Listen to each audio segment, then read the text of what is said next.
An inmate at San Diego Central Jail. This call is being recorded. If you are... Thank you for using Securus. You may start the conversation now. Another thing I like to say about the 60s, man, is that the 60s have always had a hustle ethic. There's always been hustlers.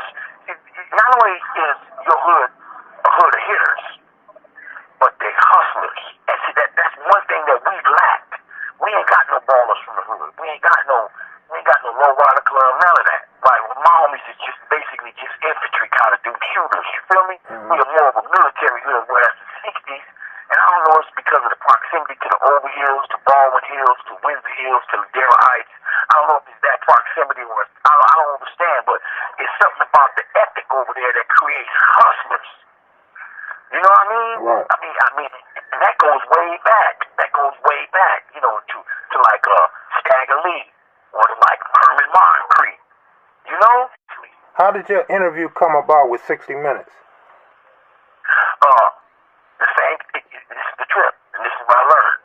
Writing this book has been such a learning experience.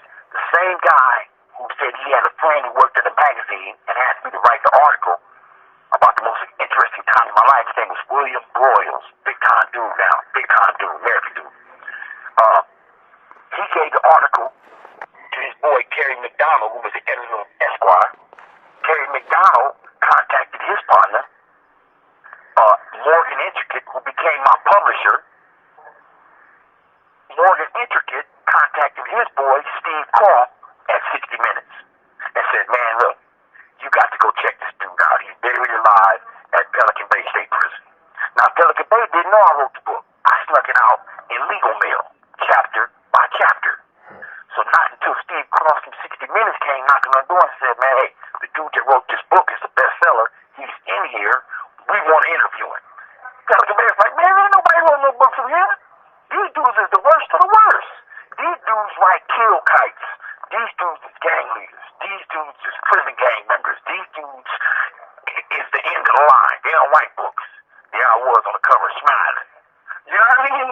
And so they let Steve Croft in. This was before the ban on prisoners being able to be interviewed by the media. And so they let Steve Croft in. And I sat down, did the interview with him. He went to the hood, stood on Florence and Normandy. Talked about the set kicking off the rebellion. Talked to my mother. Went and talked to the pigs. Talked to the last DA that convicted me. You know, he did a thorough investigation of my situation that 60 Minutes does, you know? But at the same time, he was impressed by the fact that, seriously, he said, "How many people have you killed?" I said, "Man, what?" I said, "What about Norman Schwarzkopf?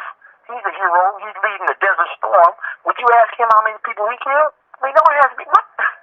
You feel me? And so, then he said something to the effect, homie, like, well, the last DA that convicted you said you were a chameleon.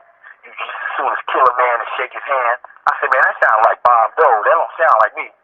You know what I mean? And so he was impressed with the fact that I was so socially aware that I not only knew who these cats were, but I knew how nefarious they were. And that I was no different than these dudes. It's just that I'm in a khaki suit and these dudes is in a military uniform. A killer to kill.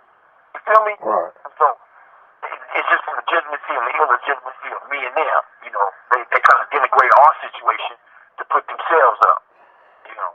Somebody had left a comment saying that you seemed like a smart dude and had all the components to success, and wanted to know, like, besides the madness, what keeps sending you back to the penitentiary?